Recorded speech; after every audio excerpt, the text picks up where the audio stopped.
Si sientes ese nudo, no necesariamente en la garganta, sino justo detrás del plexo solar. Una tensión constante que se niega a disolverse incluso en los momentos de supuesto descanso. Entonces, sabes de lo que hablo. Es el peso invisible que llevas en los hombros. Esa respiración superficial que te recuerda que, por mucho que intentes parar, la máquina interna sigue funcionando a toda velocidad, sin un botón de apagado real. Has intentado todo.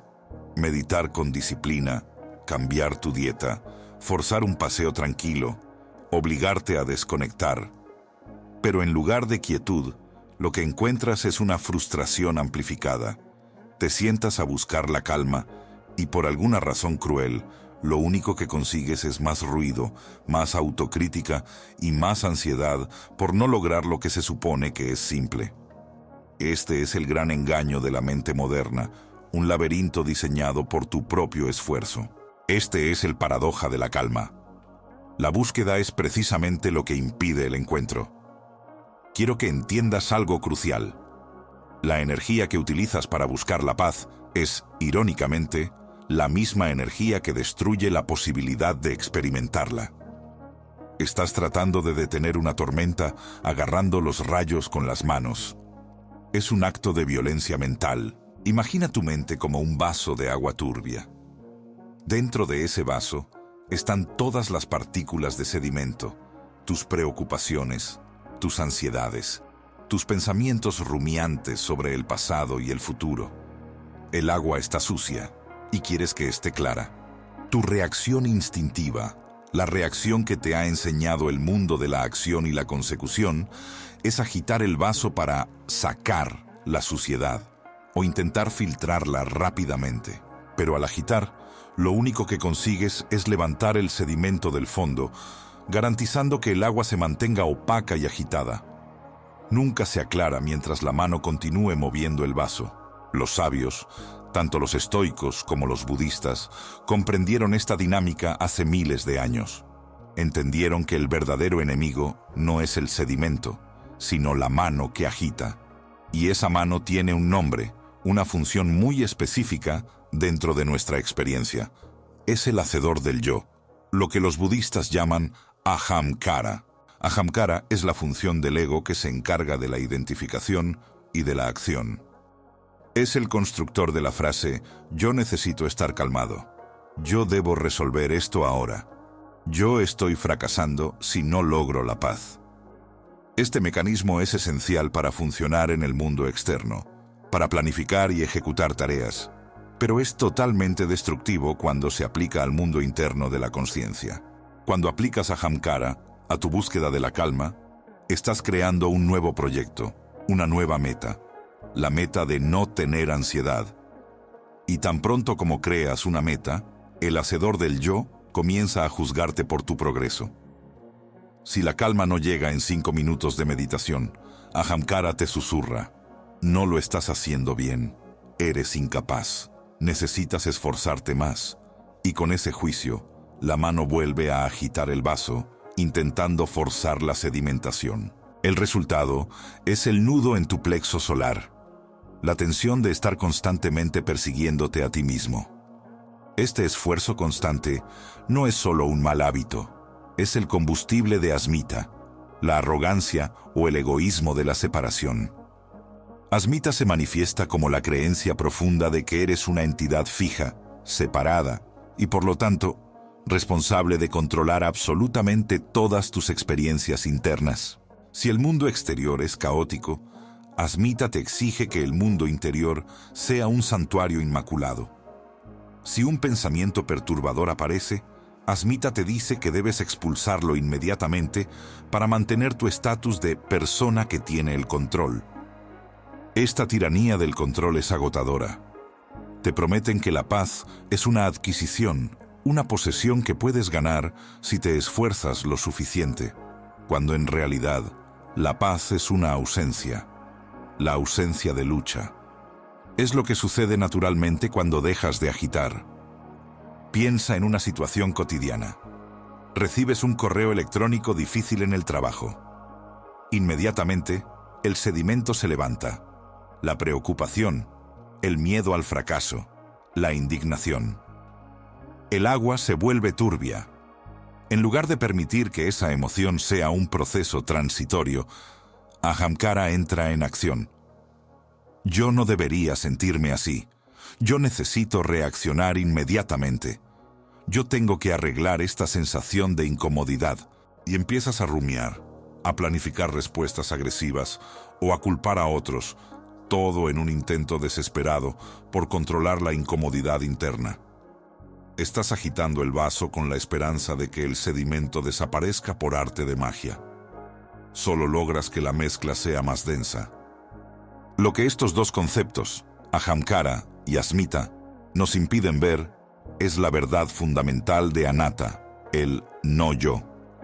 La enseñanza radical es que no hay un yo permanente e inmutable que deba ser salvado o forzado a la calma. Si no hay un yo fijo, entonces no hay un yo que pueda fracasar en la meditación, ni un yo que deba ser perfecto, ni un yo que deba poseer la calma. Solo hay el proceso. Hay pensamiento, hay sensación, hay preocupación, hay agitación. El error fundamental que cometemos es identificarnos con la mano que agita. Creemos que somos el esfuerzo, la lucha, el controlador. Y mientras sigas creyendo que eres el controlador que debe forzar la claridad será imposible. La calma no es un estado que se alcanza, es el estado por defecto que se revela cuando el esfuerzo por alcanzar algo cesa. El verdadero trabajo no es la purificación del agua, sino la inmovilidad de la mano. Cuando dejas de forzar, cuando dejas de exigir a tu mente que sea de una manera distinta a la que es en este instante, le das permiso al sedimento para que, por su propia densidad y por la ley natural de la gravedad, simplemente se asiente. No tienes que empujarlo hacia abajo, tienes que dejar de levantarlo. El único ingrediente que se requiere es una quietud radical, una rendición a la realidad presente, por muy turbia que parezca. Entender esto es la primera y más difícil etapa del despertar. Significa reconocer que el esfuerzo por ser mejor, por ser más tranquilo, es la manifestación más sutil y destructiva del ego. Es la última resistencia del yo, que se niega a soltar el control sobre su propia experiencia interna. La próxima vez que sientas esa urgencia de hacer algo para calmarte, recuerda el vaso. Recuerda que ese impulso es la mano de Ahamkara, a punto de agitar de nuevo. Ahora que hemos nombrado el fenómeno y reconocido la causa, la lucha del yo por el control, debemos comenzar a desmantelar esa mano. En la próxima parte, exploraremos cómo la sabiduría estoica de la dicotomía de control se fusiona perfectamente con Anatta para ofrecernos una herramienta práctica, no de lucha, sino de rendición inteligente. Pero antes de eso, debes sostener esta primera verdad. La turbidez no es el problema, la agitación es el problema, y la agitación la estás generando tú. La turbidez no es el problema, la agitación es el problema. Debes grabarte esto porque es el punto de inflexión. Si la mente fuera un vaso de agua con barro, los pensamientos, las emociones intensas o los recuerdos dolorosos son ese sedimento que flota. Son incómodos, desordenan la vista, pero si dejas el vaso completamente quieto, si lo colocas sobre una superficie estable y te alejas, ¿qué sucede? La ley de la gravedad siempre gana. El sedimento, por denso que sea, comienza lenta e inexorablemente a depositarse en el fondo. El agua vuelve a ser clara. Pero esto rara vez sucede. En lugar de dejar el vaso en paz, la mayoría de nosotros pasamos la vida sacudiéndolo violentamente. Cada vez que tomas un miedo, lo analizas, lo juzgas, lo etiquetas como malo y tratas de forzarlo a desaparecer, estás sacudiendo el vaso. Cada vez que te identificas con tu ira y dices, yo estoy enojado y necesito hacer que esta ira desaparezca inmediatamente para volver a ser feliz, estás agitando el contenido. La mente, inherentemente clara, se vuelve permanentemente turbia no por la suciedad que contiene, que es inevitable en la vida, sino por el esfuerzo frenético que haces para limpiarla. ¿Quién es el que agita? ¿Quién es el que cree que su trabajo es purificar el agua a la fuerza? Los antiguos sabios de la India y los budistas tenían un nombre para esta función crucial: Ahamkara, el hacedor del yo. No es una entidad maligna, sino un mecanismo necesario que establece fronteras. Ahamkara te permite decir: yo soy diferente de la pared, yo soy diferente de ti. Es el filtro que convierte la experiencia pura en experiencia personal. Pero cuando este mecanismo se hipertrofia, se convierte en asmita, que podemos traducir como egoísmo o el apego profundo a la idea: yo soy, y mi existencia separada es la cosa más importante del universo y debe estar en control de todo lo que experimenta. Asmita es la creencia fundamental de que existe un tú sólido, permanente, independiente y fijo que está sufriendo. Y este tú tiene un manual de instrucciones sobre cómo deberían ser los pensamientos y las emociones. Cuando el sedimento sube a la superficie, la ansiedad, Asmita se activa y dice: error. Mi yo no debe sentir esto. Debo luchar contra ello. Debo eliminarlo. Aquí es donde el estoicismo y el budismo convergen en una verdad despiadada. La lucha por el control es la fuente del sufrimiento. El estoico Epicteto nos enseñó la dicotomía de control. Distingue lo que depende de ti, tus juicios, tus acciones presentes, de lo que no depende de ti, el clima, las acciones de otros, los resultados, el sedimento mental. La agitación, el sacudir el vaso de agua, es el intento desesperado de Asmita de controlar lo que no es controlable, la aparición natural de pensamientos y sentimientos. Y el budismo va un paso más allá para desmantelar al agitador mismo. Introduce el concepto radical de anatta, o el no-yo.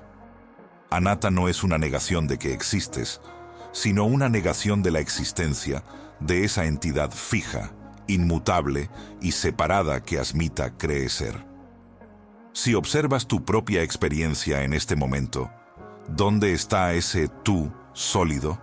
No lo encuentras. Solo encuentras un flujo constante de sensaciones, percepciones, pensamientos y conciencia. Es como un río. Puedes darle un nombre, pero nunca es el mismo en dos momentos consecutivos. Si no hay un yo permanente, si la identidad es solo un proceso cambiante, ¿quién es el que está sufriendo? Es solo el ahamkara intentando defender una frontera que no existe. Es el mecanismo de control defendiendo una ilusión. Sé lo incómodo que suena esto. La mente occidental está profundamente condicionada a creer en la solidez del yo. Nos han enseñado que debemos ser dueños de nuestro destino, que debemos ser consistentes. Pero esa consistencia es nuestra trampa. Piensa en esa situación recurrente que te atormenta. La preocupación por el futuro financiero, el resentimiento hacia una persona que ya no está en tu vida, o la autocrítica constante después de un error menor. La primera flecha fue el evento o el pensamiento inicial, el sedimento. La segunda flecha, el verdadero sufrimiento, es la respuesta de Asmita. Yo, el que debería haberlo hecho mejor, estoy fallando. Yo, el que debe tener el control, estoy perdiendo el control. Esto debe resolverse ahora, por mí, con mi esfuerzo mental. Cuando te identificas con ese pensamiento de ansiedad, cuando te fusionas con la turbidez, le das energía a la ahamkara para que sacuda el vaso aún más fuerte. Y la paradoja es que cuanto más luchas por la claridad, más turbidez generas. Hay una pequeña historia que ilustra esto perfectamente. Un viajero sediento llegó a un pozo y vio que el agua estaba completamente revuelta por una tormenta reciente. Desesperado, tomó una rama y comenzó a remover el pozo con la intención de limpiar el agua más rápido, solo para ver cómo la suciedad subía con más fuerza. Exhausto, se sentó al lado de un anciano que observaba en silencio. El viajero, irritado, preguntó: ¿Cómo podré beber si el agua nunca se aclara? El anciano, sin mirarlo, respondió: el agua se aclara por sí sola. Tu trabajo no es limpiarla, sino simplemente no empeorarla. El anciano entendió la sabiduría de Anatta aplicada a la experiencia. No somos los hacedores de la paz, somos los que interrumpimos la paz inherente. El sedimento de la mente, la preocupación, el juicio, el deseo, es inevitable.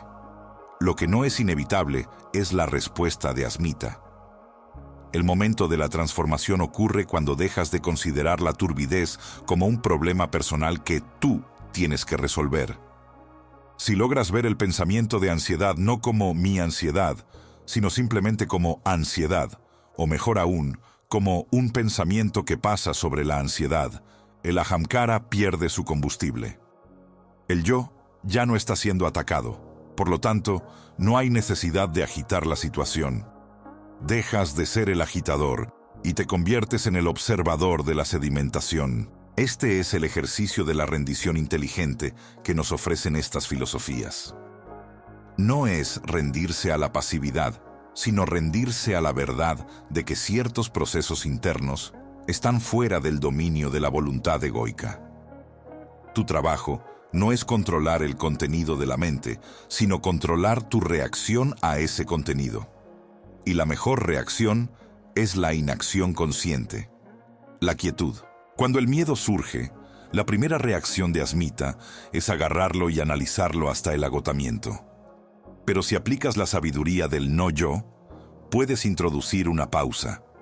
Puedes decir: aquí hay miedo. No es mi miedo, es simplemente miedo que está surgiendo debido a ciertas causas y condiciones.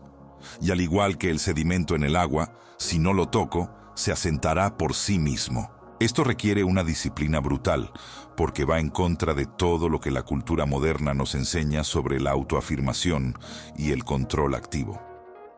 Requiere que permitas que el malestar esté presente sin que te obligue a actuar. Requiere que aceptes que la claridad mental no se alcanza por la fuerza, sino por la cesación del esfuerzo. La claridad es el estado natural del agua quieta. La turbidez es solo un estado temporal que se resuelve a sí mismo en la ausencia de interferencia. Recuerda, la mente no es algo que tienes que domar, es algo que tienes que dejar en paz. El único yo que necesita desaparecer es el yo que se siente obligado a sacudir el vaso. En la próxima parte, vamos a transformar esta comprensión del no yo en una práctica diaria concreta. Te daré los 3 pasos exactos para que, cuando el sedimento suba, tu mano se detenga, suelte el vaso y simplemente observes cómo la ley de la naturaleza hace el trabajo por ti. No se trata de eliminar el barro, sino de entrenar al observador para que no se identifique con él y, sobre todo, para que deje de agitarlo. El poder de la quietud es el poder de la transformación real. Ahora, transformemos esta comprensión de la no identidad en una herramienta que puedas usar hoy mismo. Cuando la turbulencia emocional te golpee, la ira que sube como un ácido, la ansiedad que aprieta el pecho, tu reacción instintiva, la reacción del ego, es agitar el vaso aún más, buscando culpables o justificaciones. Vamos a implementar lo que llamo el protocolo del agua clara, basado en 3 pasos de vigilancia estoica y desapego budista. El primer paso es pausa y percepción. El momento en que la emoción se activa, detente físicamente. No analices la historia que te estás contando. No justifiques por qué tienes derecho a sentirte así. Simplemente percibe. ¿Dónde está esta emoción en tu cuerpo? ¿Es un nudo en el estómago? ¿Un calor en el rostro? Este movimiento de llevar la atención de la narrativa mental a la sensación física crea la primera brecha. Es el primer acto de no agitación. ¿Te recuerdas? Yo no soy la historia. Soy el observador de la sensación. El segundo paso es nombrar al hacedor del yo. Una vez que has pausado, identifica la fuerza que está tratando de adueñarse de esa sensación. Los budistas lo llaman asmita, el egoísmo, esa creencia fundamental de que este sedimento es quien yo soy. Nómbralo con precisión. Esta no es mi realidad. Esta es la reacción del hacedor del yo, Ahamkara, tratando de proteger su imagen. Al nombrar esta fuerza como algo separado de tu conciencia esencial, aplicas la verdad de Anatta, no yo. No estás negando el dolor, estás negando que el dolor te defina. Le quitas el poder al impulsor de la agitación. El tercer paso es soltar y retornar. Una vez que has identificado al hacedor del yo en acción, tu única tarea es la no acción. No intentes disipar la emoción por la fuerza, porque eso es otra forma de agitar el vaso. Simplemente suelta el impulso de intervenir y retorna tu atención a algo fundamental del presente. La respiración, el tacto de tus pies en el suelo, la tarea frente a ti. Estás permitiendo que la ley de la naturaleza haga su trabajo. El sedimento, al no ser perturbado por tu identificación, caerá por su propio peso. La claridad no es un estado permanente, es el resultado de una vigilancia constante. Tu mente es el vaso de agua y la vida se encargará de levantar el barro. Pero el trabajo del sabio, el único poder que tienes, es decidir si vas a seguir agitando el vaso o si tienes la disciplina de soltarlo. La transformación real no llega cuando tienes una vida perfecta, sino cuando desarrollas la quietud interna para afrontar la vida turbulenta. No esperes a que el vaso esté perfectamente claro para empezar a beber. Empieza hoy, con la suciedad y todo, practicando la vigilancia de tu mano. Te invito a que elijas una turbulencia que estés viviendo ahora mismo, por pequeña que sea. En el momento en que sientas el impulso de reaccionar, aplica el protocolo del agua clara. Pausa, nombra al hacedor del yo y suelta. No mañana, no cuando la vida sea más fácil. Hoy, porque el poder de la quietud es el poder de la transformación real, y ese poder ya reside en ti. Simplemente necesita ser ejercitado.